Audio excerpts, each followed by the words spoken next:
Ya estamos aquí puestos en esta mesa de seguridad. Guadalupe Correa Cabrera, buenas tardes. Muy buenas tardes, Julio. Es un placer estar contigo, con Víctor y con Ricardo el día de hoy, como todos los jueves a las 2 de la tarde. Muy bien, Guadalupe, gracias. Víctor Ronquillo, buenas tardes. Hola, ¿cómo están? Buenas tardes. Igual, me siento muy contento de compartir con ustedes este espacio de reflexión y obviamente pues con el público que amablemente nos escucha. Muchas gracias. Al contrario, Ricardo Ravelo, buenas tardes. ¿Qué tal, Julio? Buenas tardes. Como siempre, es un gusto acompañarte cada jueves y saludo a Guadalupe, saludo a Víctor, a ti en lo particular también y a la audiencia. Gracias. La semana pasada comenzó el programa Guadalupe, así es, perdón, ¿quieres decir algo, Guadalupe? No, yo fui. Sí. Así es que hoy vamos a pedirle a Víctor Ronquillo que sea quien inicie, antes de cualquier cosa, Víctor Ronquillo, lo que está pasando en Taxco hoy con estos señalamientos de este asesinato, de este crimen contra una niña de 8 años y la manera como salen en un video una persona cargándola aquí el cadáver, se supone que es eso, en una bolsa o con una cosa negra, caminando, cruzando la calle en lugar de colocar el taxi o el carro ahí cerquita para no cruzar tranquilamente y llegan, una mujer le abre la cajuela y él deposita la carga en la parte trasera y eso está generando un gran enojo. Pero, Víctor Ronquillo, ¿cómo andamos en límites de hartazgo e indignación social e ineficacia de autoridades ante crímenes como estos que se repiten en muchos lugares, Víctor? Creo que la última parte de lo que mencionas es clave, ¿no? Lamentablemente, esta realidad de lo que podemos considerar el horror nacional tiene que ver con el hartazgo, ¿no? Tiene que ver con crímenes que resultan, pues, dramáticamente resultado de una enorme degradación moral. No sabemos exactamente las circunstancias ni las motivaciones de lo que pudo ocurrir en Taxco con este lamentable homicidio de una niña de 8 años, pero el hecho mismo de que pues ella muera es algo que nos debe preocupar éticamente, ¿no? Y lo otro, pues esta acción desesperada por parte de la población, sumándose a la tragedia de una familia, ¿no? Creo que lo que se muestra claramente es otra vez la ineficacia del Estado para atender las necesidades de lo que podemos considerar el bien público. Y aquí sí, el Estado como una entidad, pues que tiene muy poco que ver con una auténtica participación ciudadana, construcción de la libertad y con postulados éticos fundamentales, como es el respeto a la vida, ¿no?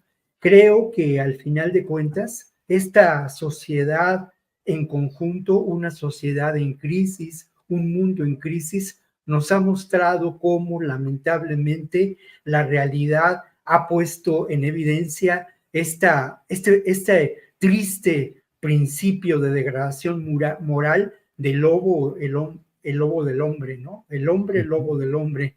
Pero creo que más allá tenemos que apostar a la esperanza, tenemos que construir una nueva realidad social y tenemos que poner en entredicho esa función del Estado, mirar a otras opciones de organización humana que de alguna manera están presentes de manera paradójica en el propio pasado de nuestra especie, ¿no? Me refiero a organizaciones más horizontales, comunitarias y que proponen el futuro. Entonces tendríamos que mirar al pasado.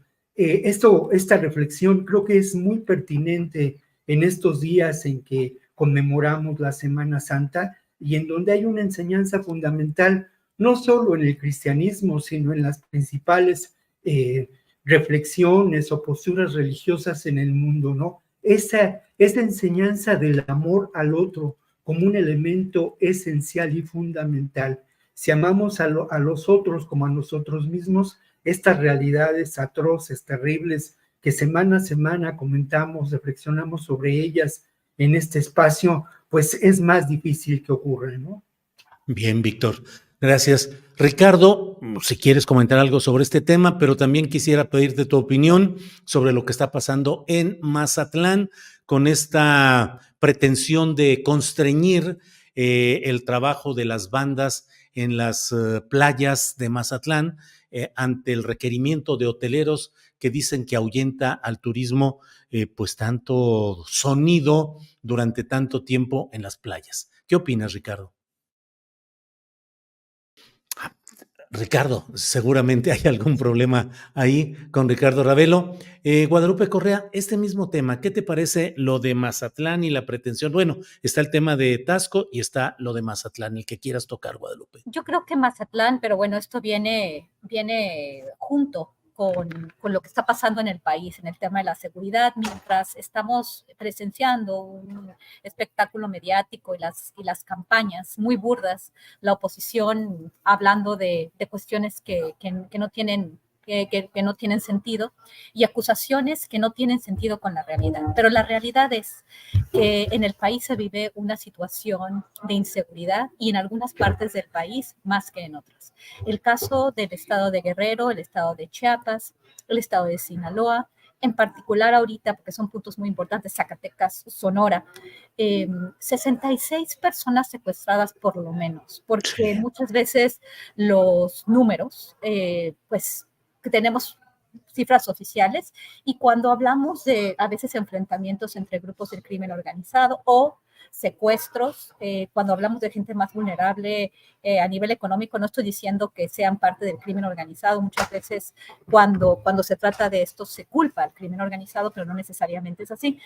66 personas, independientemente de cómo se explique este tipo de secuestros, es algo que no se puede permitir en ninguna cuestión. De nuevo, la seguridad es la piedra en el zapato, lo hemos venido diciendo todos estos años, desde que empezamos, desde que yo, por ejemplo, me integré a la mesa de seguridad y que me integré a tiempo, ¿no? Para tener una relación con ustedes. ¿Qué está pasando en Sinaloa? Y no se puede explicar lo que está pasando sin el contubernio de algunas autoridades a diferentes niveles. ¿Qué pasa con la Guardia Nacional? ¿Cuál es el papel de la Guardia Nacional? Porque nos dijeron, no sirve la Policía Federal, vamos a mandar a las Fuerzas Armadas a cuestiones de delincuencia organizada, de seguridad pública a nivel federal. No está funcionando esta militarización. Más papel de las Fuerzas Armadas en muchas actividades. ¿Y qué tenemos? Una situación, pues, si bien ha bajado ligeramente la tasa de homicidios, como también bajó a los primeros años del sexenio de Enrique Peña Nieto, estamos teniendo actividad tremenda.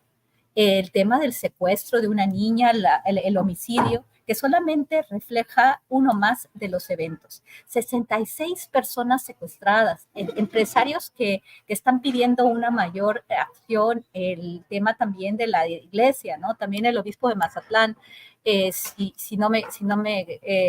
obispo de Mazatlán, ¿no? Hizo un llamado a la cordura. O sea, ¿de qué estamos hablando? ¿Sirve realmente? ¿Estamos teniendo resultados? Porque si se puede decir, bueno, hubo resultados en la Ciudad de México, entonces vamos a invitar, ¿no?, a García Harfuch como secretario de Seguridad. Es una situación completamente distinta.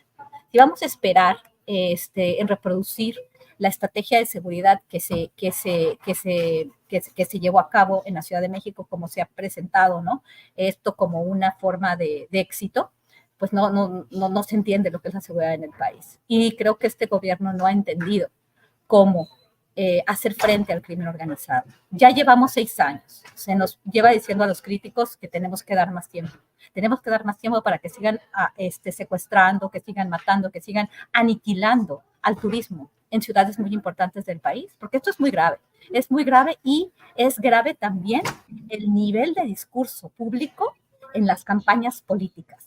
Por un lado, acusando de una forma burda y sin programa y sin proyecto alternativo, y por el otro lado, esta administración, pues, extendiendo la capacidad de las Fuerzas Armadas sin tener ningún resultado tangible o tener resultados tangibles que nos hagan sentir seguros a la sociedad mexicana.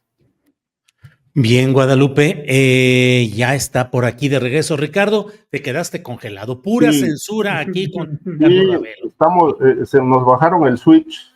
Sí, sí, sí, así es. Cada que va a haber algún tema especial, te lo pregunto. Oye, Ricardo, ¿cómo es este asunto? Sí, y Y ahí hablamos. viene el cortón, Sí, ¿no? sí, sí, sí, Sí, digo la verdad, pues ya que sí, estamos hoy, hay que en hablar fin, con. pues sí. Oye, Ricardo, dos temas. El de lo que está sucediendo en estos momentos en Tasco, que es una muestra más, lo platicábamos con Víctor, del hartazgo social y la ineficacia de las autoridades, ese tema o lo que está pasando con las protestas en Mazatlán de músicos de banda que los quieren constreñir en ciertos horarios y de cierta manera para que no toquen, no hagan ruido en las playas, dicen, ante hoteleros y empresarios que están protestando por esto. ¿Qué nos dices, Ricardo? Bueno, mira, el caso de la niña Camila es verdaderamente espeluznante, atroz. Coincido con lo que han opinado Guadalupe y Víctor. Es un tema ya de un rebase absoluto de las autoridades, si no es que, bueno, las propias autoridades están implicadas en actividades criminales, como ocurre en buena parte del país, aunque no se reconozca oficialmente. En efecto, hemos llegado a niveles de hartazgo, pero ¿qué tanto hemos ya tocado fondo? A mí me parece que hay circunstancias que todavía se tienen que dar para que esta sociedad despierte. Es una sociedad de inconscientes, porque pasa todo y aparentemente no pasa nada. Incluso oficialmente, pues la realidad se niega. Se acepta lo evidente, lo obvio, lo que ya no se puede ocultar, pero lo que se puede ocultar se maquilla, ¿no? Y si es posible, se inventa un culpable o un fantasma a quien echarle la culpa, como pasó con el caso del Tren Maya. El Tren Maya ahora resulta que, bueno, se descarriló porque quizá hubo un complot, hay que investigarlo, ¿no? Cuando, bueno, hay explicaciones técnicas que podrían explicar que ese vagón se descarriló porque es una obra hecha al vapor y hay graves problemas técnicos que resolver. Es tan simple como eso. Pero bueno, en el discurso nada se acepta. En el tema de la seguridad, no estoy de acuerdo con lo que plantea Víctor en el asunto de la esperanza. Es decir, yo no soy religioso ni tengo nada que ver con temas religiosos. Las religiones no han servido absolutamente para nada en ningún lugar del mundo ni en ninguna época de su historia. Simplemente coincido con lo que dice Marx, han sido el opio de la humanidad. Por otro lado, hablar de esperanza es comprar tiempo. Y la compra de tiempo es inútil porque comprar tiempo para solucionar problemas, a mí me parece que es una aberración, porque el tiempo nunca ha resuelto nada. Entrar en la línea del tiempo es también otra pérdida de tiempo y es otra aberración, porque comprar tiempo significa alargar los problemas y no entrarle al toro por los cuernos. Me parece que, bueno, ya llevamos demasiados años enfrentando graves temas de inseguridad, de violencia. Es un país que ya no tiene paz social desde hace décadas, pero todo este asunto se ha ido heredando sexenio tras sexenio. Es una herencia maldita que han heredado presidentes al otro presidente. Obviamente López Obrador se comprometió a serenar el país en sus palabras y obviamente no lo ha logrado, ni lo va a lograr porque le quedan 7 meses para que se vaya del gobierno. Entonces hereda un problema a quien llegue a la presidencia. Entonces, ¿qué quiere decir? Que este grave problema de la inseguridad pública se viene administrando, no se está atendiendo. Entonces, hace falta una verdadera revolución en materia de combate al crimen organizado, donde se tomen decisiones, pues deben de ser muy drásticas. Es decir, yo vuelvo a insistir con todas sus fallas, vuelvo a insistir que el proyecto, el esquema del Salvador puede ser aplicable en algunas entidades de este país para poder someter al crimen organizado. Guerrero ya debería estar declarado como un estado de excepción para poder controlar a la criminalidad y poder encarcelar a empresarios y políticos vinculados al crimen organizado. Es decir, no es un tema solo de delincuentes, Víctor dice algo muy cierto, es una falla del Estado, es un Estado fallido porque hay trozos de Estado que están en manos de la delincuencia organizada y que le restan capacidad de operación y reacción al propio Estado, si no es que dentro del propio Estado está la propia delincuencia organizada. Entonces, me parece que es un esquema que se tiene que analizar, revisar y actuar con determinación. Es decir, Guerrero, Michoacán, Sinaloa, con los secuestros que pasaron, pues deberían ya de estar declarados como estados de excepción para que el ejército, la Guardia Nacional o quien sea, cualquier autoridad pueda realmente entrar a someter al crimen organizado y devolverle la paz a esos territorios, rescatarlos porque están perdidos. Pero bueno, en Sinaloa hay una pugna entre grupos del propio cártel local, pero las palabras del presidente pues son tibias, ¿no? Es decir, no se trata de cárteles o de guerra de grupos del crimen organizado, sino de bandas. Entonces, pues bueno, no mencionó qué bandas, tampoco se refiere a Sinaloa como un cártel, pero bueno, en Sinaloa obviamente el cártel local pues es el que gobierna, por eso las palabras del gobernador fueron tan cuestionadas en redes sociales, cuando pues minimizó este secuestro de 66 personas, que dice, bueno, es algo aparentemente normal que pues ocurre. Son cosas que ocurren. Sí. Verdaderamente, bueno, esto me parece una aberración y creo que ahí en Sinaloa y en otras decenas, una decena más de entidades, hace falta mano dura. Y esa mano dura no sé cuándo vaya a llegar. Híjole, Ricardo Ravelo, pues son muchos los elementos que tenemos en todo ello. Déjenme leer esta información y le pediré en lo inmediato a Víctor Ronquillo que nos dé su opinión. Está publicado en el portal del Universal y dice: un tribunal israelí declaró extraditable a Andrés Roemer, el exdiplomático acusado en México de abusos sexuales. Así lo informa la agencia Reuters, que obtuvo acceso al documento, en el que señala que el Tribunal de Distrito de Jerusalén ordenó colocar a Roemer bajo arresto domiciliario con una tobillera electrónica. De acuerdo con el diario Jerusalem Post, el Ministerio de Justicia no ha indicado cuándo podría ocurrir la extradición. El escritor y exdiplomático fue detenido en octubre pasado por las autoridades de Israel, donde tenía algunos años ya viviendo al tener la nacionalidad de ese país. Víctor, ¿qué opinas? Bueno, lo primero es que este caso hace evidente, ¿no?, el abuso de poder. Hace evidente también el excesivo poder que se confiere a protagonistas de una sociedad corrompida, ¿no? En el caso de Roemer, lo que encontramos es que ese abuso sexual, que hasta el momento es evidente por los testimonios que hemos conocido, deja ver estas instancias terribles otra vez de la degradación. Roemer, un personaje con un poder en ese momento mediático importante, dirigente de este festival que ahora se pone de moda de nuevo, ¿no? Este festival de las ideas y no sé qué en Puebla, en donde precisamente estuvo la famosa Cayetana hace unos días, ¿no? O sea, entonces te deja ver esa conformación. Roemer, asesor de Salinas Pliego, ¿no? Roemer, en algún momento embajador de México en la UNESCO, profesor de Berkeley. Y bueno, a lo largo de estas instancias en donde él tuvo determinados espacios de poder, ejerció un comportamiento francamente patológico, ¿no?, en contra de personas que resultan vulnerables. Es evidente cómo este comportamiento patológico se repitió en distintos momentos, ¿no? Un comportamiento de abuso sexual, pero de ejercicio del poder de manera preponderante, ¿no?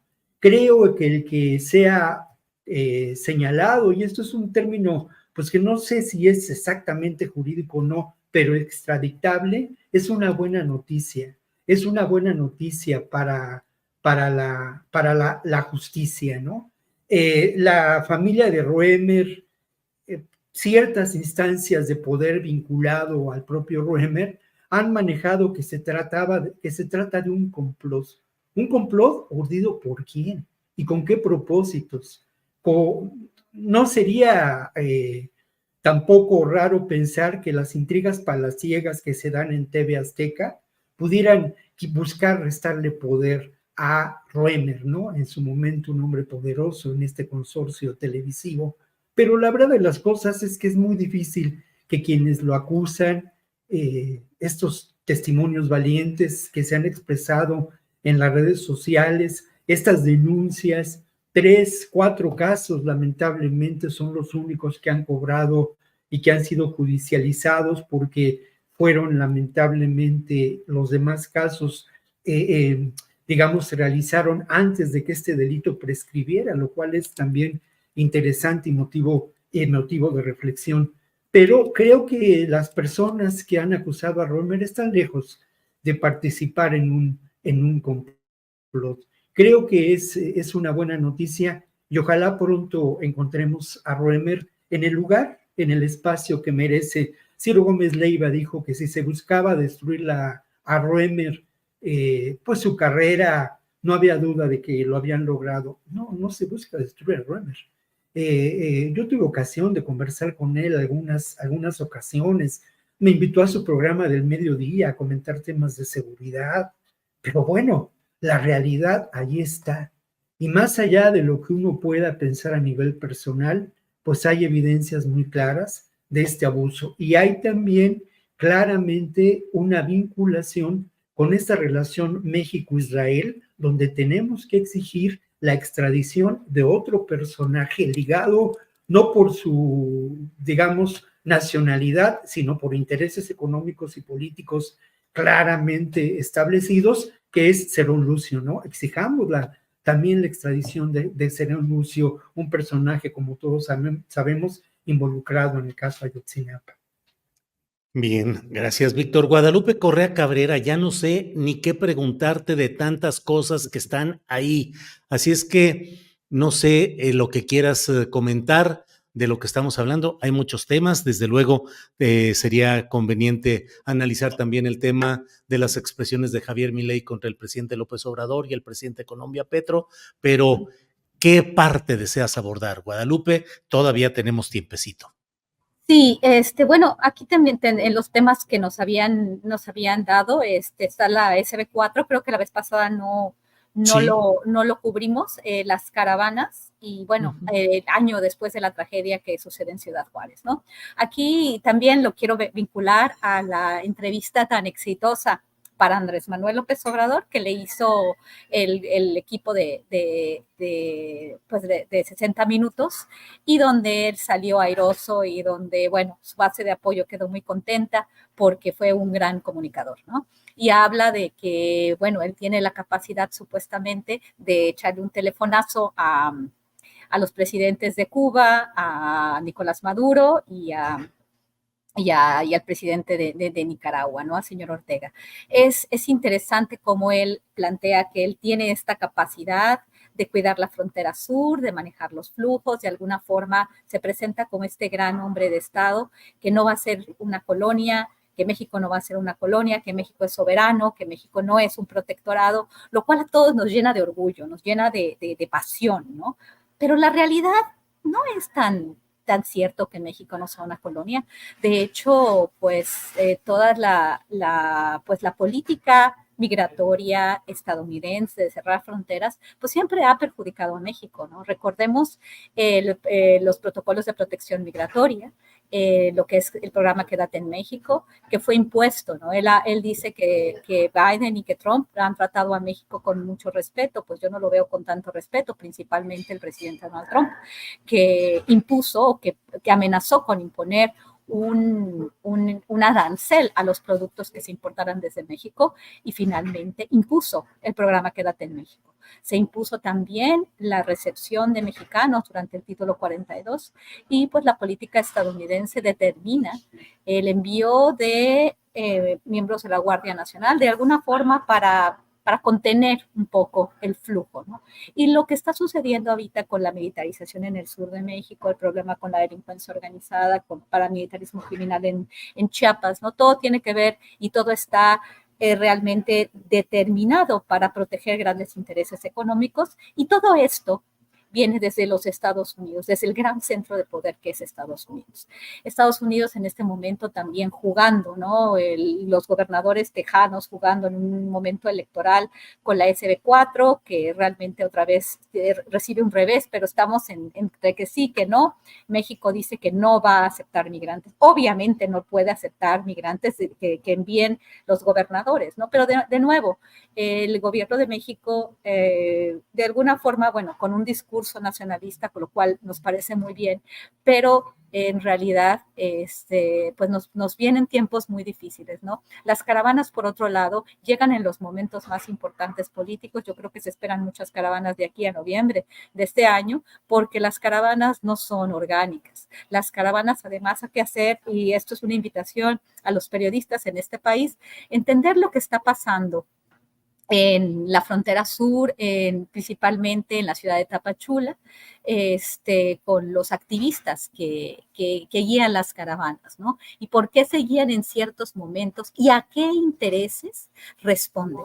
Porque cada vez que vienen las caravanas, los republicanos, los conservadores, piden más llegada de militarización a la parte estadounidense, y obviamente hacen presión para que se cierre más la frontera, para que tengamos para que Estados Unidos tenga cero avance en un acuerdo migratorio, y para que los migrantes queden en una situación de indefensión siempre, ¿no? Por otro lado, los políticos se llenan la boca de palabras, el gobierno mexicano se llena la boca de palabras con los paisanos, les promete muchas cosas, pero realmente no estamos teniendo un resultado en este tema, y siempre estamos pues teniendo que seguir lo que dice Estados Unidos, ¿no? Tenemos que estar muy atentos a lo que están haciendo Irineo Múgica y Luis, ahorita se me acaba de olvidar su apellido, que siempre salen con las caravanas, ¿no? Es muy interesante cómo también estas caravanas se han utilizado realmente por los conservadores en los Estados Unidos, y se van a seguir imponiendo medidas como los protocolos de protección migratoria, a ver qué tan respetuoso ha sido Biden, qué tan respetuoso ha sido Donald Trump con el tema de las fronteras y de la imposición que hace a México en términos de su política migratoria. Por el otro lado, solamente para cerrar, a un año de la tragedia de Ciudad Juárez, no ha pasado nada con realmente con las personas que tuvieron algo que ver con asesinato en realidad de migrantes en un centro de detención. El Instituto Nacional de Migración, ha habido reportes, sigue habiendo reportes de gran corrupción en el instituto, y pues sigue todo muy bien, ¿no? La cabeza del Instituto Nacional de Migración pues no ha respondido por lo que sucedió en ese momento, ¿no? Entonces tenemos una situación muy delicada en ese frente. Bien, Guadalupe, gracias. Ricardo Ravelo, pues en este tema, migración, el freno de la ley SB4, las caravanas de migrantes y un año de la tragedia en Ciudad Juárez y la persistencia intocable, virtualmente impune de este personaje Francisco Garduño, director del Instituto Nacional de Migración. Guadalupe, por cierto, la persona a la que te referías creo que es Luis Rey García, ¿no? El no, otro. ahorita Irineo Múgica, y creo que el otro es Villagrán. García Villagrán, ¿no? Ajá, García Luis Villagrán. Sí, Luis García Villagrán. Ah, perdón, así es que aquí le decía Luis Villagrán. Es Luis García Villagrán, exactamente. Muy Ellos bien. dos. Tendríamos que ver para qué intereses, o si son unos grandes activistas, pero vamos a ver cuál es el efecto de las caravanas en todo lo que es la política migratoria estadounidense, o la falta de política migratoria estadounidense. Gracias. Ricardo, sobre este tema múltiple de muchas aristas, ¿qué nos dices? Pues mira, te puedo decir lo siguiente. Escuché parte de la entrevista del presidente López Obrador sobre estos temas y algunas mañaneras recientes. Me parece, y espero que esto se tome a bien por parte de los seguidores del presidente, porque vamos a hablar bien del presidente. Creo que el presidente tiene razón cuando plantea este asunto del el dinero que le van a dar a los venezolanos, 11,000 pesos o algo así, un apoyo económico que obviamente sale del gobierno mexicano para poder contener de alguna manera el flujo de migración de ese país, pero él está planteando algo que es muy interesante, con independencia de la aplicación de los programas sociales en la región centroamericana o los países de donde salen más inmigrantes, es este asunto de por qué Estados Unidos tarda tanto en aportar los recursos que se necesitan para un problema que supuestamente les incomoda o les perturba a ellos, que es el tema migratorio. Y que México obviamente pues tiene que frenar de alguna forma. Y ya como ya citó Guadalupe, que es experta en el tema, pues han habido muchas tragedias. El tema de Ciudad Juárez, el caso de Garduño, etcétera, la impunidad que hay en torno de esto, y la represión a través de la Guardia Nacional como cortina de contención de todas estas caravanas migratorias, que bueno, finalmente llegan hasta cierto punto geográfico y algunos pues protestan, etcétera, hay accidentes, hay de todo. Pero me parece que el presidente pone un tema ahí, un punto que hemos debatido aquí ampliamente y Guadalupe lo ha tocado, que es el tema de la inversión. Es decir, una forma, me parece que inteligente de poder frenar el flujo migratorio es la inversión en esos países, generar empleos y condiciones para que la migración, los migrantes, pues no tengan esa necesidad de salir de su país, sino quedarse en sus territorios, ¿no? Porque la gente sale no por aventura, sale por necesidad. Ya aquí lo hemos hablado, sale por hambre, sale por falta de recursos, sale porque tienen familias con muchísimas necesidades y bueno, pues todos van en busca de eso que tradicionalmente se ha llamado el sueño americano, que bueno, desde mi punto de vista y desde otros también analistas inteligentes e importantes, es la pesadilla americana, ¿no? En este momento. Pero el presidente está planteando una inversión de $200 millones y no se la dan, se la regatean. Es decir, en el Congreso estadounidense dicen que es mucho dinero para enfrentar un problema de esta naturaleza, que es un problema humano, y dice el presidente, bueno, yo no entiendo, lo dijo creo que ayer o antier, dice, yo no entiendo cómo es posible que no puedan invertir $200 millones, que no es absolutamente nada, pero sí le están metiendo todo el dinero del mundo a la guerra. Es decir, les importa más la guerra que resolver un problema humano en Centroamérica que supuestamente a ellos pues les perturba, ¿no? La migración es el bien y el mal de Estados Unidos. Es el bien porque explotan la mano de obra barata y es el mal porque les invaden el territorio. Pero aquí en México, desde Palacio Nacional, no una vez, sino muchísimas veces, se ha planteado que la única forma de resolver un tema pacíficamente es invertir. O sea, hay que generar cortinas de contención que no sean represivas, sino que sean de inversión, de generación de empleo, para que la gente tenga condiciones para quedarse en sus territorios.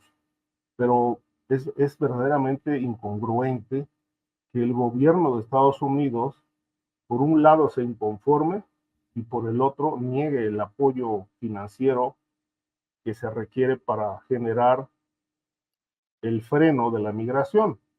Entonces, creo que es un tema que se ha debatido por años, pero creo que la primera propuesta una propuesta seria, y me parece que puede resolver el tema, pues no de inmediato, pero sí a mediano plazo o a largo plazo, es la inversión. Pero bueno, Estados Unidos es un país guerrero, es un país bélico, y entonces pues ellos han hecho negocio en la guerra y prefieren invertir en la guerra y dejar de lado el tema que según ellos les preocupa, que es la migración.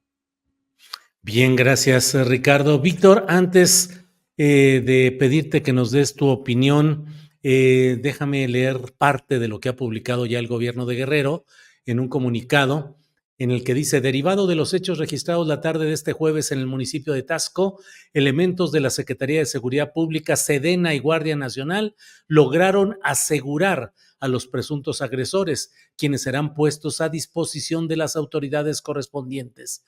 Cabe señalar que desde el primer momento en que se tuvo conocimiento del caso, se dispuso de un operativo de seguridad en el municipio para la búsqueda y localización de la menor, logrando la ubicación y aseguramiento de los presuntos responsables.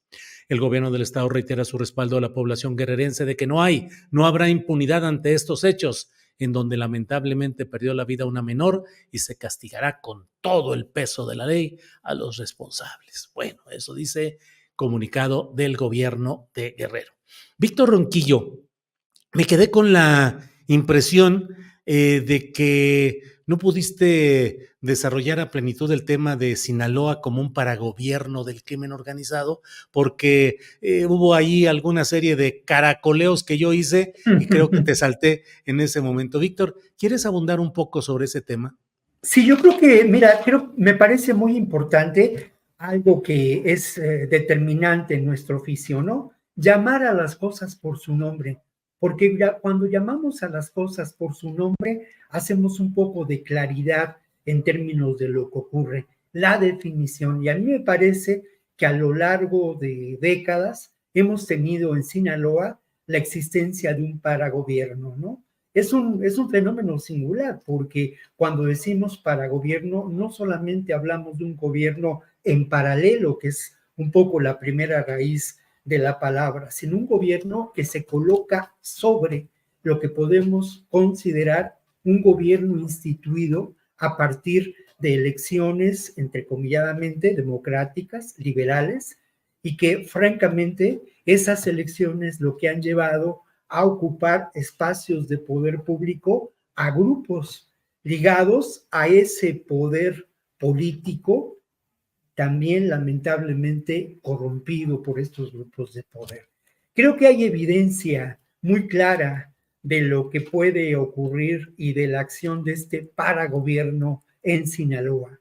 Ese paragobierno que tiene que ver en algún momento dado con esta acción en un principio benefactora del narcotráfico, y digo entrecomilladamente benefactora. Hace ya algunos años estuvimos en Guamuchilito, haciendo guardia fuera de la casa de la madre de Amado Carrillo, que recientemente ha muerto, por cierto, ella también, pero porque habían asesinado al Viceroy, a Vicente Carrillo, ¿no? Y en esa guardia, o como parte de esa guardia, y tuvimos ocasión de conversar con la gente del Guamuchilito, un pueblo beneficiario de esa realidad del narco. En otras ocasiones viajamos a Badiraguato y platicamos, ¿no? Recuerdo mucho lo que un hombre mayor nos decía a mí y al camarógrafo, ¿no? Es que aquí los verdes nada más vienen a partirnos la madre, nada más vienen a chingar, decía, ¿no? Y pues tenía toda la razón. En esos años hubo una acción social por parte del narco. Y yo recuerdo también mucho alguna crónica que escribí en ese momento. Yo colaboraba para Cambio 16 México y España, y una crónica que era una camiseta que decía: no te olvides de mi primo, en relación a los beneficiarios del narco, ¿no? Y creo que esto se hace evidente de manera muy clara con las narcomantas colocadas hace unos días en Culiacán, después de estos hechos de los secuestros, ¿no? Y vamos a las palabras y a lo que dice, según parece, uno de los propios chapitos, el que parece llevar ahora el mando según la versión oficial, ¿no? Y habla él de los principios de la organización. Ya sabes cuáles son los principios de la organización. Y atribuye, y la narcomanta tiene como encabezado: en Sinaloa no hay guerra, ¿no? Y remite él a algo que es interesante, o bueno, que los autores de la narcomanta, ¿no? Aquí en Sinaloa no hay extorsión, no hay cobro de piso, porque al final de cuentas, desde esa perspectiva se mira la extorsión y el cobro de piso como motivadores de esta guerra. Y luego se señala como el origen de estos secuestros, a diferencia de la versión dada a conocer por el gobierno mexicano, a posibles asaltantes de casas habitación, delincuentes del orden común que contravienen estos principios de la organización de este paragobierno que ha existido con muchas características a lo largo de décadas en Sinaloa, en donde Rubén Rocha pues lo único que hace es mirar, ¿no? En donde el secretario de Seguridad pues espera y al final las personas son devueltas, y señala la intervención de grupos de delincuentes vinculados a la policía ministerial como cabeza de este grupo de delincuentes y a un agente o a alguien integrado a la Fiscalía General de la República, ¿no? Y es muy curioso y lo señala un colega, me parece que de Reforma, no sé si de Reforma o en alguna nota de internet. Una de las primeras secuestradas en este episodio es Aleida Guadalupe Báez Ochoa. De por cierto, no se conoce el paradero de esta mujer secuestrada, es una de las personas, de las otras personas que no han aparecido.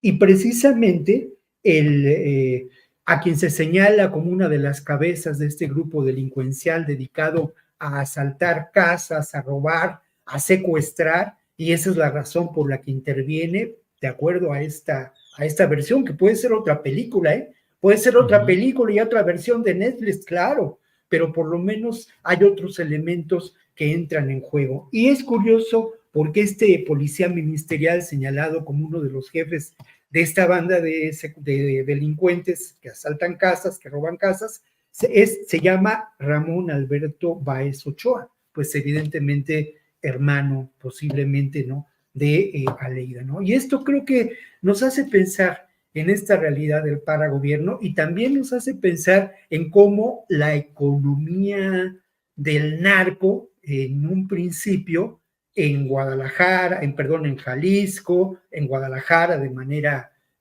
muy importante, en Sinaloa, en esos años de la hegemonía de una política, entre comillas, de atención a las necesidades sociales de las comunidades olvidadas por el gobierno federal y estatal, pues impactó de manera determinante también a la economía de esas entidades y a las realidades de económicas, ¿no?, y sociales, fraccionamientos aquí y allá, en fin, es un tema a desarrollar, mi querido Julio.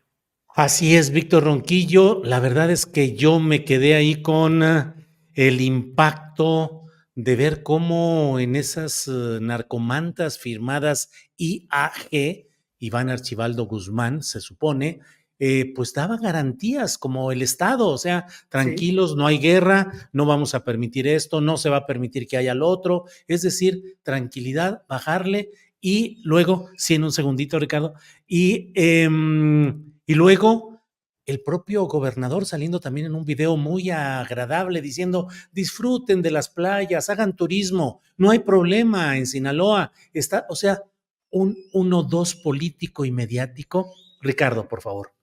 Solo un apunte a lo que dijo Víctor. Sí, es cierto todo esto. Coincidimos Víctor y yo en varias ocasiones allá en Sinaloa. Una de ellas fue en el velorio de Amado Carrillo, ahí en Guamuchilito, en la finca Aurora, donde velaron el supuesto cuerpo de Amado Carrillo, entre otras cosas, periodísticamente hablando, que hicimos, él para el medio que trabajaba, yo entonces para Proceso, pero hay que decir algo que me parece que está quedando de lado. El presidente de la República, desde la mañanera, una de las mañaneras, no tengo la fecha, pero por ahí debe estar el audio, dijo que Sinaloa era un ejemplo de seguridad para el país. Y añadió palabras más, palabras menos, que ahí donde domina un grupo, un solo grupo, se refería a crimen organizado, pues ya no había masacres. Entonces Sinaloa en algún tramo del sexenio fue ejemplo de seguridad para el gobierno. Y pues se vale suponer, creo que compró la idea de que imponiendo la hegemonía de Sinaloa en todos los gobiernos de Morena, pues iba a haber seguridad y paz social. Porque Sinaloa, siendo el cártel más poderoso del mundo, con presencia en más de 100 países, pues iba a tener esta jerarquía criminal para doblegar y dominar el tema del crimen organizado y someter al resto de las organizaciones criminales. Esto no ha ocurrido, de tal manera que, bueno, solamente es un apunte. En algún momento, para el gobierno de la 4T, Sinaloa Estado fue ejemplo de seguridad porque ahí dominaba un solo grupo, el cártel local. Bien, Ricardo. Guadalupe Correa Cabrera, seguimos contigo y Ya sé. ¿qué? No, el caso Segalmex, es que tengo ganas. Sí. Sí. El caso Segalmex. El caso Segalmex, es que no quería que perdón, a ver, por Ahí favor. está. Leonel Cota sale de Segalmex. Recordemos, Leonel Cota fue gobernador de Baja California Sur, presidente del Comité Nacional del PRD, en su momento impulsado por Andrés Manuel López Obrador, inequívocamente relacionado con Andrés Manuel López Obrador. Entró al relevo de Ignacio Ovalle, que dejó pues todo lo que hemos visto, el enorme desfalco, irregularidades, por un monto superior a lo que ha sido el escándalo de la estafa maestra. Y ahora deja Segalmex y se va a la campaña con Claudia Sheinbaum. Guadalupe. Sí, esto es una nota importante y qué bueno que la mencionamos. Nada más un rapidísimo apunte de Sinaloa. Lo de Sinaloa no es muy claro y tenemos que seguir investigando y no podemos solamente enfocarnos en una fuerza de crimen organizado, en lo que se dice que es el cartel de Sinaloa. El cartel de Sinaloa es mucho más complejo que solamente un cartel así con los chapitos y con un grupo así. Es interesante también ver cómo funcionan las élites económicas en el estado de Sinaloa y que alguna parte de las élites son panistas, Nada más, pequeño comentario, ¿no? La familia Coppel es panista y siempre ha apoyado a cierto grupo del PAN. Entonces tampoco me sorprende este tipo de inestabilidad ahorita y vamos a ver qué es lo que van a pedir algunos empresarios, principalmente del ámbito turístico. Tenemos que analizar cómo funcionan las élites en el estado de Sinaloa. Pero bueno, caso Segalmex. Creo que es uno de los escándalos, si no es que el escándalo más grande del gobierno de la Cuarta Transformación. Todo queda en familia, todo queda entre amigos. Leonel Cota Montaño se va a la campaña de Claudia Sheinbaum a apoyar, si no mal recuerdas, el estado de Jalisco, ¿no? Sí. El estado de Jalisco. Y bueno, recordemos al amigo del presidente, Ignacio Valle Fernández. Este episodio lo comenté en una comida con Ricardo hace poco y estaba recordando esto, ¿no? El presidente lo salva y lo manda al Instituto Nacional para el Federalismo y el Desarrollo Municipal, pues a cargo de quien era el secretario en ese momento, que también ahorita anda muy oscuro, pero que de gobernación. De gobernación, perdón, disculpa, Adán Augusto López Hernández, otro amigo cercano del presidente, y aquí pues puso una posición clave para bajar recursos, ¿no? A los ayuntamientos. El amigo AMLO se va con el amigo de AMLO se va con el amigo Adán Augusto López Hernández. Se ha hablado de varios movimientos extraños de Adán Augusto. Ahorita, de verdad, como que está muy protegido, pero también financistas de Adán Augusto, personas muy cercanas de Adán Augusto, pues resultaron muertas en este accidente aéreo, uno de ellos. Deberíamos de ver lo que pasa ahí. Y hay que recordar, ¿no? que el señor Ovalle no solamente es amigo de AMLO, sino también fue una pieza importantísima en el gobierno de Carlos Salinas de Gortari cuando fue director de CONASUP. Ahí tenemos un vínculo entre Salinas de Gortari y el gobierno de Andrés Manuel López Obrador. Y también otra cosa que es muy interesante, porque no todo es lineal, no es que estos sean malos, estos sean buenos. A veces a nosotros nos critican mucho en esta mesa de seguridad. Es que es un tema muy complicado. Uno no puede hablar bien del gobierno actual porque pues ha fallado en este tema. Y es importantísimo hacer un análisis real, ¿no? No porque estés de acuerdo con una fuerza política o que tu ideología te lleve por esa fuerza política, vas a justificar todo lo que sucede. Por supuesto que no. El caso Segalmex es un caso es un caso impresionante donde un amigo salva a otro amigo y lo manda con el otro amigo. Y bueno, por el otro lado, es bien interesante también, ya nada más para cerrar, que Claudia X González critica, obviamente, todo el caso Segalmex, pero tenemos que recordar que Kimberly Clark recibió contratos millonarios por parte de Segalmex. Entonces, aquí no estamos hablando de que Claudio X es malo y la cuarta transformación es buena, Carlos Salinas de Gortari es malo, la cuarta transformación es buena, o viceversa. Estamos hablando de toda una serie de mafias, de personajes corruptos y grotescos que han operado, pues, de forma transaccional y que siguen siendo protegidos, como es el caso del señor Ignacio Valle Fernández. Híjole, Guadalupe Correa, gracias. Víctor, ¿querías decir algo? Perdón, tu micrófono. Ay, pero está... Ya No, está. ya me lo pusieron, sí, no era yo el que está. Un par de apuntes en relación al caso Segalmex. Mira, a mí me parece que este hecho, ya lo decía Guadalupe, es el gran elemento, tristemente, que evidencia cómo la corrupción sigue presente, ¿no?, en la gestión del gobierno de la Cuarta Transformación. Con ello no quiero descalificar a este proceso de transformación de ninguna manera, pero es obvio que quienes perpetraron estos hechos que han sido investigadas por distintas instancias, pues generaron un gran desfalco y un manejo de distintas instancias públicas. Mira, recientemente la Unidad de Inteligencia Financiera habló de que se investigaba este caso, ¿no? Y habló de, pues, subsidios, adjudicaciones, empresas fantasmas, faltantes de inventivos. Ojalá, y que pronto viéramos al titular de Inteligencia Financiera exponer claramente cuáles son los elementos de esta investigación en la mañanera, como lo ha hecho en ocasión del caso García Luna. Este es un reclamo social necesario. Tenemos que terminar con la corrupción, pero haciendo evidente, como lo decía anteriormente, llamando a las cosas por su nombre. Solamente ese apunte en relación a este caso, ¿no? Segalmex, de verdad, presenta, es el arquetipo de los modos de generar un quebranto importante de más de 9,500 millones de pesos al erario público. Es de veras arquetípico el caso. Pues como siempre se ha ido el tiempo con tantos temas y tantos temas interesantes y llenos de muchas aristas que hemos analizado a lo largo de este programa. Les pido la reflexión o el tema final que deseen abordar. Ya saben que son los postrecitos, que a veces aquí son amargos porque el tema es amargo. Ricardo Ravelo, por favor, postrecito. Sí, mira, Segalmex, quiero añadir lo siguiente.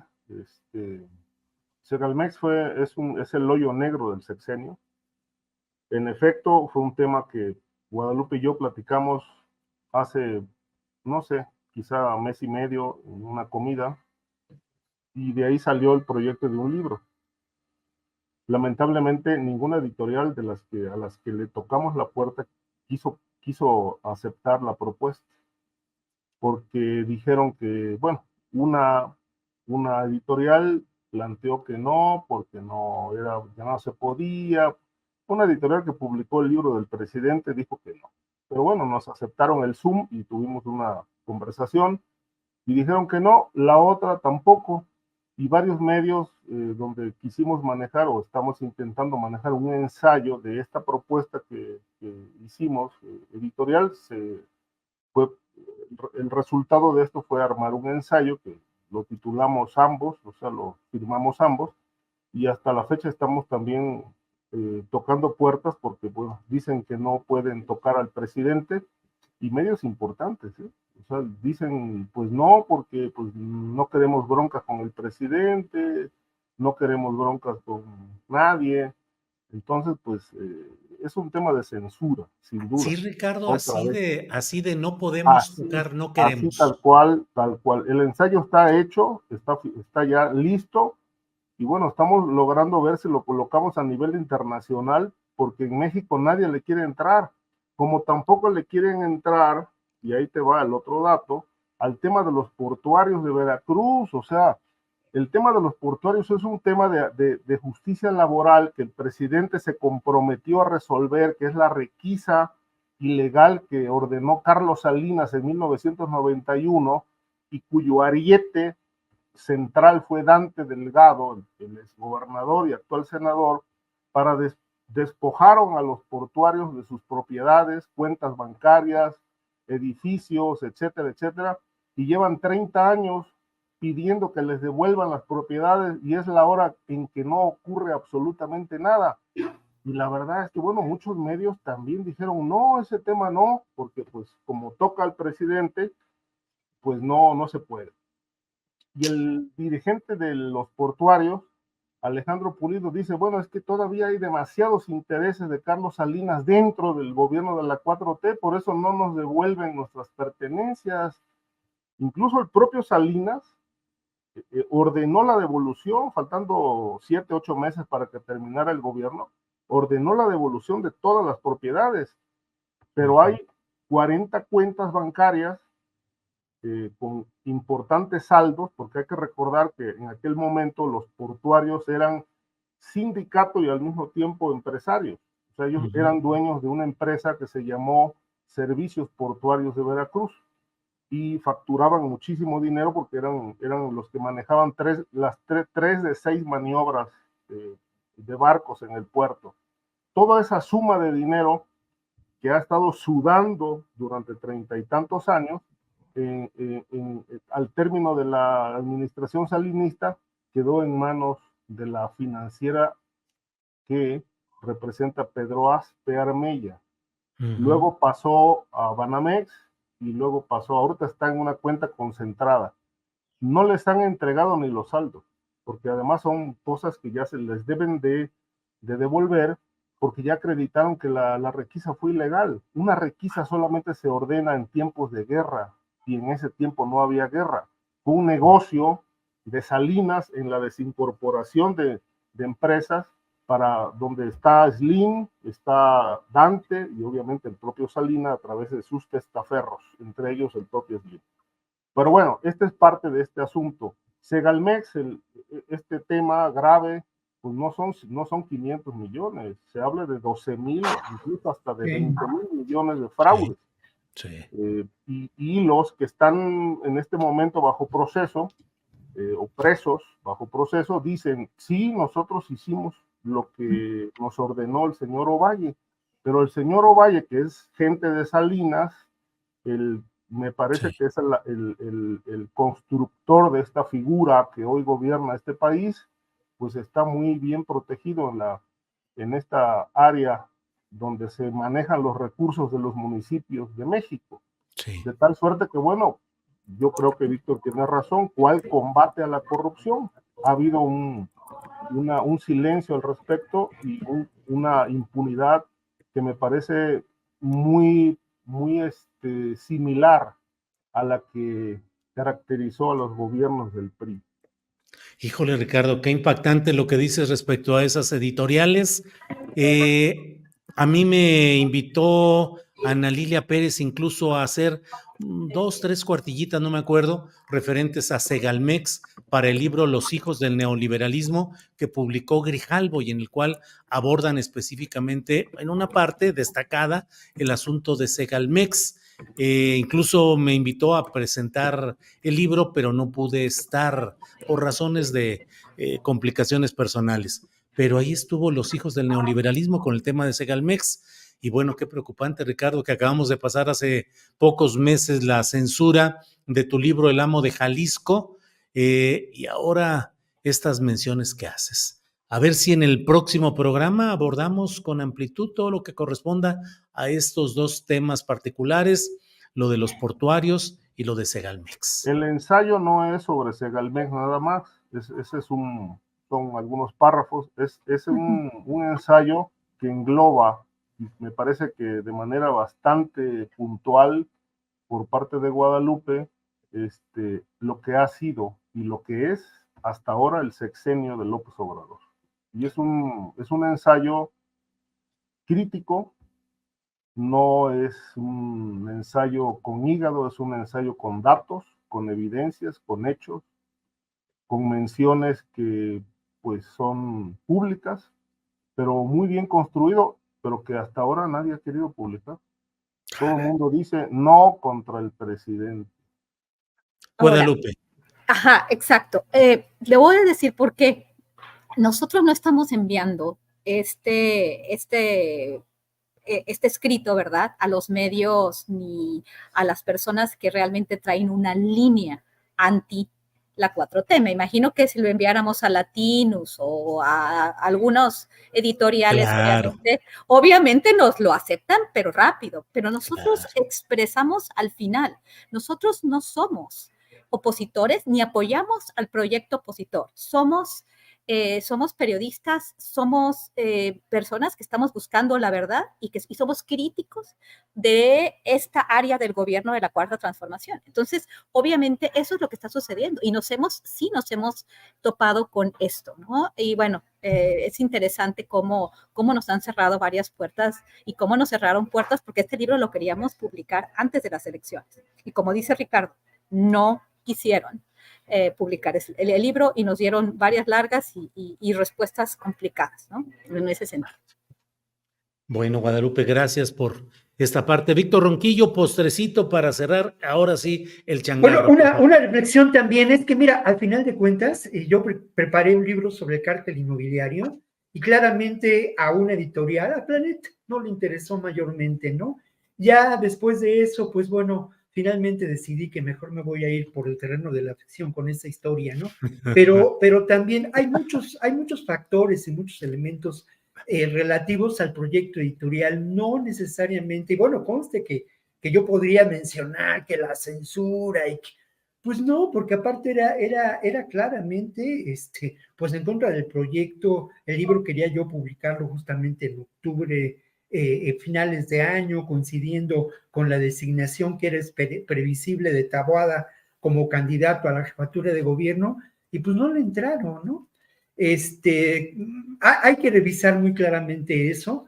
Lo que sí es un hecho, y creo que aquí sí me parece muy, muy importante, es que al final de cuentas tenemos que establecer claramente que a las grandes transnacionales de la industria editorial no les preocupa demasiado el pensamiento, la imaginación, la información, las investigaciones periodísticas de quienes vamos construyendo una opción de futuro. A ellos lo que les importa es el negocio y mantener el status quo.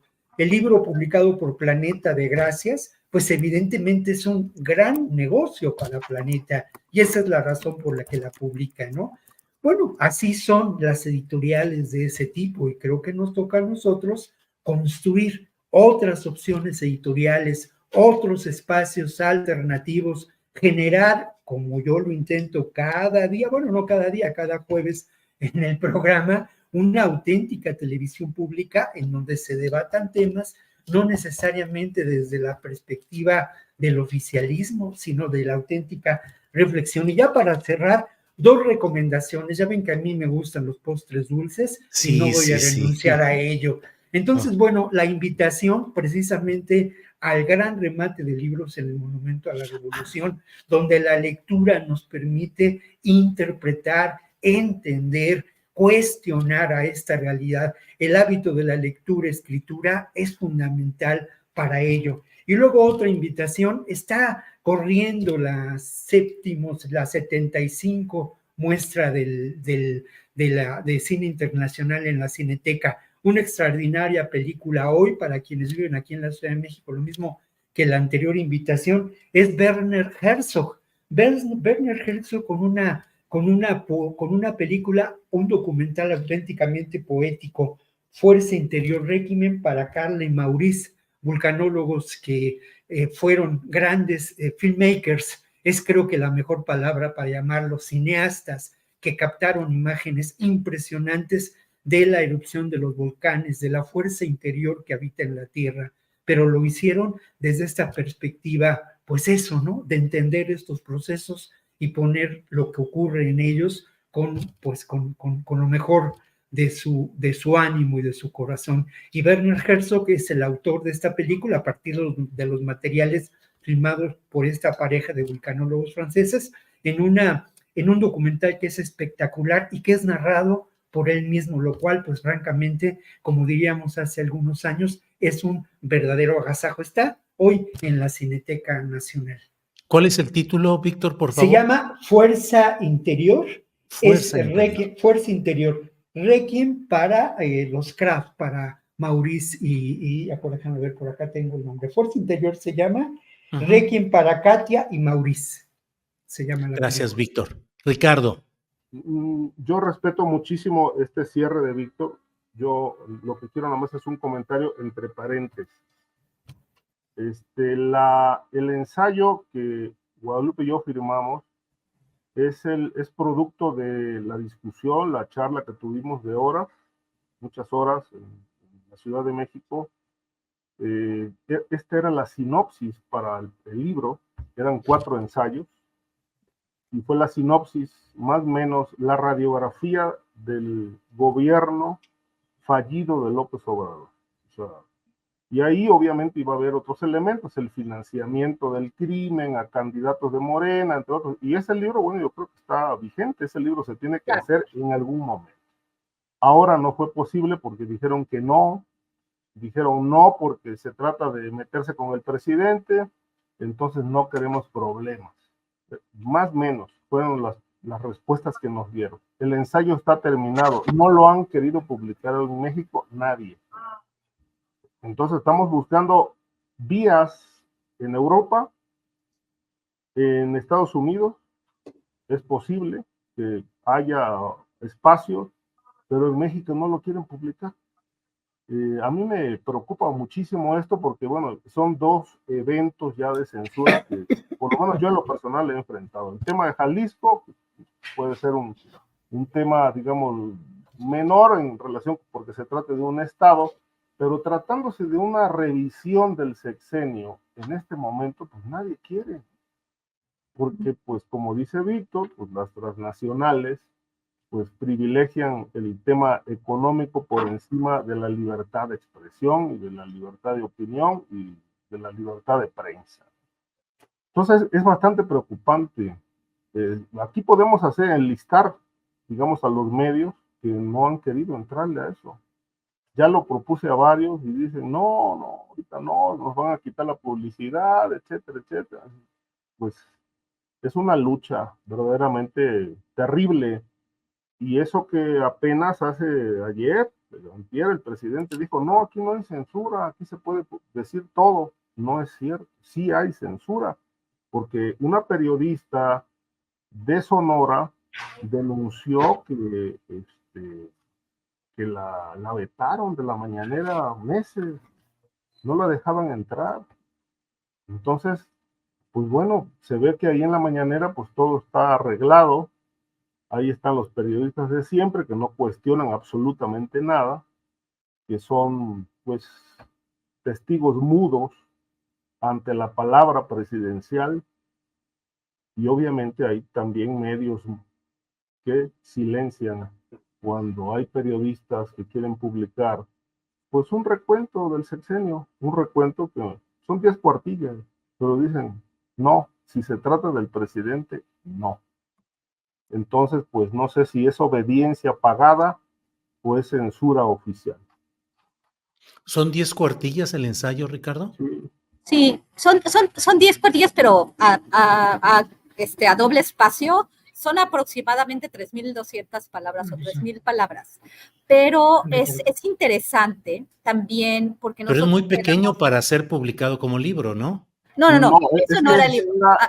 No era el libro. Ajá. Este no era el libro, este fue la sinopsis del libro. Era la propuesta del libro y luego con la forma tampoco, el libro lo rechazaron, es decir, fue la propuesta del libro. Exacto. Y dijeron no.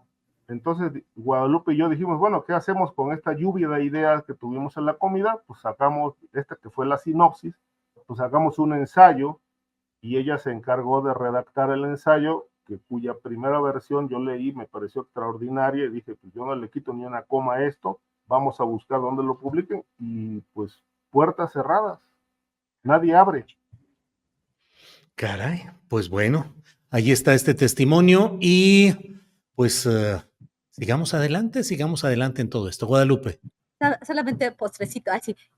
Lo que pasa es que nosotros sí hicimos una crítica a la militarización, algo que me llama la atención un poco sobre la entrevista de 60 minutos. Fíjate que lo que debieron, le metieron según esta elección meter 1000 traspiés al presidente en diferentes momentos, pero fue interesante que el equipo de 60 minutos no lo cuestionó por la parte militar, lo cual me llamó muchísimo la atención. Y nosotros realmente hicimos un énfasis muy importante en el tema militar y en lo que puede pasar, ¿no? Y bueno, obviamente estamos en una época electoral y nadie quiere, bueno, no es que nadie quiera, ciertos medios que obviamente están jugando su publicidad. La doble moral. Exacto, y se están jugando pues es un momento complicado también para escribir un libro así, sí, la verdad, es un momento complicado, pero nosotros dijimos tenemos que hacerlo porque es una evaluación, y aparte no es una crítica a la Cuarta Transformación en todos los sentidos, es una crítica a la Cuarta Transformación y la seguridad, o sea, que es en lo que sabemos y lo que hablamos, es el tema de la seguridad y la Cuarta Transformación, la 4T ante el crimen, el fracaso. Y es lo que hemos estado hablando todos estos años en esta mesa de seguridad. Simplemente quería decir eso y no vamos a mandarlo a latinos, ni lo vamos a mandar con gente que... Pues, ni tampoco se lo vamos a mandar a la derecha, o sea, no queremos eso, queremos que se publique, nada más. O sea, decir las cosas. Víctor. Sí, bueno, nada más para un comentario, ¿no? Cuando terminó el sexenio de Calderón, justamente antes de que terminara el sexenio, yo preparé un libro que se llamaba La caja negra del calderonismo, ¿no? En alusión a las cajas negras, a todo. Sí. Pues no, nunca se publicó y obviamente yo lo propuse a un par de editoriales. La primera fue Planeta, donde yo había publicado varios libros, y al final no les interesó. Argumentaron eso, ¿no? Que al final no resultaba un libro viable en términos claramente dichos de negocio. Creo que esto tenemos que tomarlo muy en cuenta y como dice Ricardo, sí tenemos que dar la lucha y tenemos que construir estos espacios. A mí me parece, y por qué no la propuesta, de que se lea por entregas ese ensayo aquí en este espacio. Es una opción. Leámoslo aquí por entregas, comentémoslo, estemos de acuerdo o no estemos de acuerdo, pero pues aprovechemos también lo que hemos ido construyendo y démosle un sentido diferente a las redes sociales o digitales. No esperemos que estas grandes editoriales que responden a sus intereses y al business, pues lo hagan, ¿no? Vamos a intentar, como lo hemos hecho semana a semana, pues construir, reflexionar, debatir en otros canales y medios, ¿no? Hagámoslo. Mira, no se lo propuse a Guadalupe, pero me parece que una opción sería algo así como lo que hizo Rodolfo Walsh en Argentina, ¿no? O sea, imprimir en mimeógrafo sus artículos y empezarlos a aventar por abajo de las puertas. ¿Y por qué no por entregas en Facebook o por qué no por entregas en Facebook o en la X? También. O sea, hay ahora tenemos espacios, ¿no? Que hemos ido construyendo.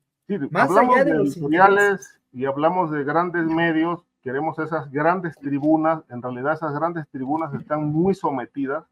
Claro. Entonces, bueno, hay otras opciones, también es cierto, eso también, es decir, cerrado no está, digo, hay rendijas por donde entrar y hay que explorarlas, ¿no? Claro. Híjole, dice Laura Santillán, don Julio, anímese a publicar. Yo creo que además de Lupita y Ricardo, mucha gente quiere publicar. Sí, Laura Santillán, el problema es que es toda una industria y son empresas, el problema es la distribución. La distribución es el gran problema, cómo distribuir un texto. Incluso las editoriales pequeñas tienen siempre ese gran problema porque está dominado fundamentalmente por lo que es Random House y Planeta, fundamentalmente. Sí, exactamente. Así es. ¿Qué más quisiéramos que tener editorial astillero? Random ya se quedó con casi todos los sellos que eran opciones. Sí. Y ellos ya son un monopolio también, ¿no? Random puede tener, incluso nos sugirieron, Grijalvo es posible, En fin, quizá falta por ahí hablar con algunos otros editores, pero como dice Guadalupe, en esta circunstancia electoral nadie le quiere entrar. Y nadie le quiso entrar, ya no se va a poder hacer. Como dicen, bueno, pues a lo mejor, como dicen después, ¿no? Porque a toro pasado cualquiera es torero. Pues bueno, ha sido intenso este cierre, ha sido intenso esta parte final. Gracias a los tres, Guadalupe, Víctor, Ricardo, gracias por todo y nos vemos en la próxima ocasión. Gracias. Nos vemos en la próxima ocasión. Hasta luego.